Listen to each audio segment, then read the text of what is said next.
कहानी है बिमला की। बिमला कोयले के खदान में काम किया करती थी। कोयले की खदान में दिन रात मेहनत करके भी बिमला के पास पैसे नहीं बचते। इसकी वजह थी बिमला का शौहर, जिसका नाम था किशन लाल। उसने कोयले के ठेकेदार दामोदर से पैसे कर्ज में लिए थे, जिस वजह से बिमला दिन रात मेहनत करके उन कर्जों को चुकाने में लगी हुई थी। ये लीजिए आपकी तनख्वाह। मैंने सिर्फ 15 दिनों का हिसाब किया है। आपके शौहर के बाकी के पैसे मैंने काट लिए। ये बड़ी गलत बात है ठेकेदार साहब। मेरे शौहर को लापता हुए 20 साल हो चुके हैं और आप अब तक मुझसे कर्ज के पैसे वसूल रहे हैं। आखिर ऐसा कितना बड़ा कर्ज था जो पूरे 20 साल में भी चुकता नहीं हुआ? आपको तो मेरा शुक्रगुजार होना चाहिए कि मैंने आपको पिछले 20 सालों से काम पर रखा हुआ है, वरना इस कोयले के खदान में आपका कुछ अता पता नहीं होता, बिल्कुल आपके शौहर की तरह। ठेकेदार हर महीने बिमला के मजदूरी के पैसे कर्ज के तौर पर काट लिया करता, जिस वजह से बिमला पैसों की तंगी से जूझ रही थी। मोहतरमा, बेहतर हुआ आप आ गईं। चलिए पहले का कर्जा चुका दीजिए, फिर मैं आपको ताज़ी सब्जियां दूंगा। मेरे पास पैसे नहीं है भैया, मैं आपको पैसे अगले महीने चुका दूंगी। फिर तो मुझे माफ कीजिए मोहतरमा, यहाँ मैं खैरात बांटने थोड़ी बैठा हुआ हूँ। मुफ्त का बाजार थोड़ी है कि जब भी आओ गुजारिश करो और मुफ्त में सब्जियाँ ले लो। भैया अब आप बहस मत कीजिए, भले ही सब्जियाँ मत दीजिए, लेकिन मुझसे इस तरह से बात करने का आपका कोई हक नहीं है। बिमला बाजार से घर चली आई और अपने बेटे सुमित को सारी बातें बताने लगी। कल से मेरे साथ तुम भी मजदूरी करने के लिए चलो बेटा। मेरी अकेले की कमाई से घर नहीं चलने वाला। दिन में मजदूरी करके रात में पढ़ाई कर लेना, इससे हमारा घर अच्छा भला चलने लगेगा। मैंने आपसे पहले भी कहा था अम्मा कि मुझे काम करने दीजिए, मगर आप मेरी बात सुनती कहाँ हैं। मैं कल से ही आपके साथ कोयले की खदान में चलूंगा। और क्या था, सुमित कोयले के काम को भली भांति जानता था। जब भी उसके पापा कोयले के खदान में काम किया करते थे, तो वो घर आकर उसे पूरे दिन के किस्से सुनाया करते थे। बेटा, आज तुम्हारा पहला दिन है, थोड़ा संभल कर रहना और किसी से जबान मत लड़ाना। आप मेरी फिक्र मत करना अम्मा, देखना मेरे काम से सब मोहब्बत करेंगे। सुमित कोयले के खदान पर मन लगाकर काम करने लगा, लेकिन थोड़ी ही देर में सुमित को वहाँ पर किशन लाल की बताई बचपन की कहानी याद आ गई। पापा, आपने मेरे लिए ये खिलौने का ट्रेन लाया है, मैं आपसे बहुत खुश हूँ। ऐसे बांस की बड़ी बड़ी ट्रेनें हैं जो हमने बनाए हैं। बस भगवान की मेहरबानी हो और हमारी मन्नत पूरी हो जाए।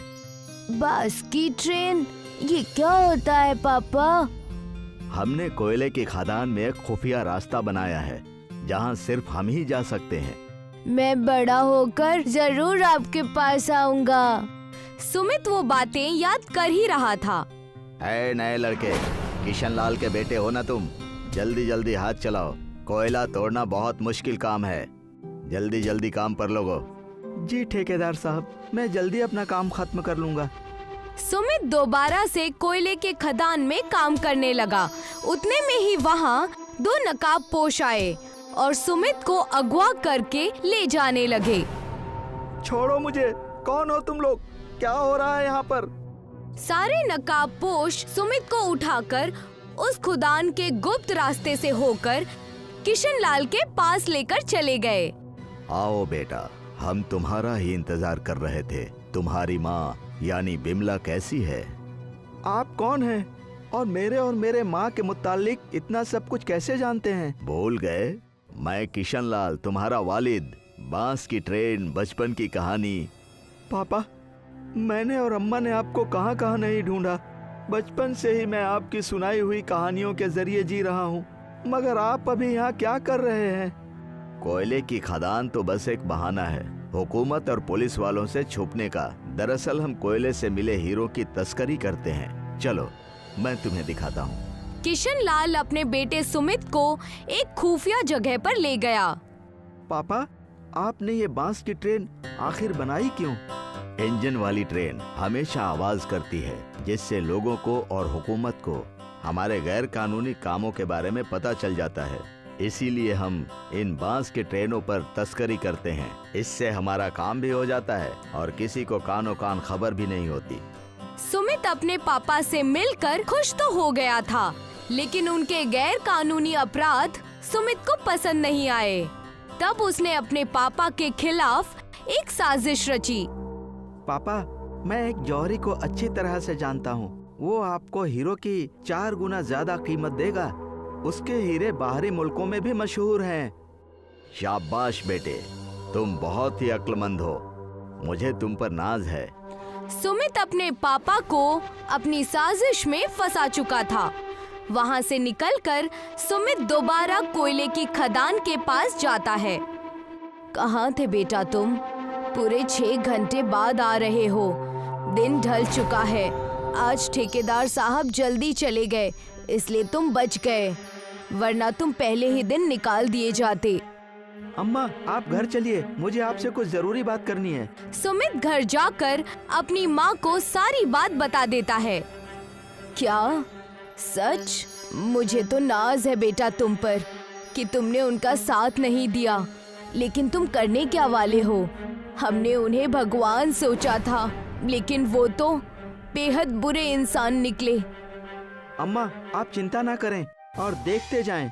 सुमित पुलिस वाले को जाकर सारी सच्चाई बता देता है। तुम फिक्र मत करो, हम नकली जौहरी बनकर वहाँ चलेंगे और किशन लाल और उसके साथी को रंगे हाथों पकड़ लेंगे। इंस्पेक्टर नीरज ने एक जौहरी का वेश धारण कर लिया और किशन लाल को पकड़ने के लिए सुमित के साथ उस खदान के रास्ते पर चला गया, जहाँ पर वो बांस की ट्रेन देखकर कहता है, मैंने अपनी जिंदगी में इस तरह की ट्रेन नहीं देखी। ये हमारे बहुत काम आएगी। इसे हम अच्छे कामों में इस्तेमाल करेंगे। वो देखिए, पापा आ रहे हैं। इंस्पेक्टर नीरज ने अपनी चाल चली और किशन लाल से कहा, कहाँ है आपके हीरे? सुमित ने बताया कि आपके पास बेशकीमती हीरे हैं। हमारे पास लाजवाब हीरे हैं। चलिए, आपको खुफिया जगह पर ले चलता हूँ। किशन लाल उन्हें हीरों की गुफा में लेकर जाता है, जहाँ हीरों से पूरी गुफा भरी हुई रहती है। ये तो लाजवाब है जनाब किशन लाल। आपके साथ सौदा करके बहुत मजा आएगा। मुझे पता था आप मायूस नहीं होंगे। बस इनकी अच्छी कीमत लगाइएगा। किशन लाल ने इतना कहा ही था कि उस जगह को चारों ओर से पुलिस वालों ने घेर लिया। जौहरी और सुमित बेटा भागो, हमें पुलिस ने घेर लिया है। ठहर जाओ किशन लाल, ये हमारी ही पुलिस है और हमें यहाँ पर तुम्हारा बेटा सुमित लेकर आया है। ये क्या बकवास है? आखिर तुमने ऐसा क्यों किया? आपको शर्म आनी चाहिए पापा। आपकी वजह से मैंने और अम्मा ने कितनी तकलीफें झेली हैं। दिन रात मजदूरी करके घर चलाया और आप यहाँ पर ऐसी जिंदगी जी रहे हैं। इन्हें ले जाइए इंस्पेक्टर साहब और हवालात में बंद कर दीजिए। रुक जाइए इंस्पेक्टर साहब। बिमला की आवाज सुनकर किशन लाल मायूस हो गया और अपना सिर नीचे झुकाकर उसकी बातें सुनने लगा। जब आप लापता हुए थे तो सबसे ज्यादा दुख मैंने सहा था। आज आप पकड़े गए हैं तो सबसे ज्यादा खुश भी मैं ही हूँ। ले जाइए इन्हें। और क्या था, इंस्पेक्टर नीरज ने किशन लाल को हवालात में बंद कर दिया। ठेकेदार ने सुमित को कोयले की खदान का नया ठेकेदार घोषित कर दिया। बिमला और सुमित दोनों ही अब बहुत खुशी खुशी अपनी जिंदगी बिताने लगे।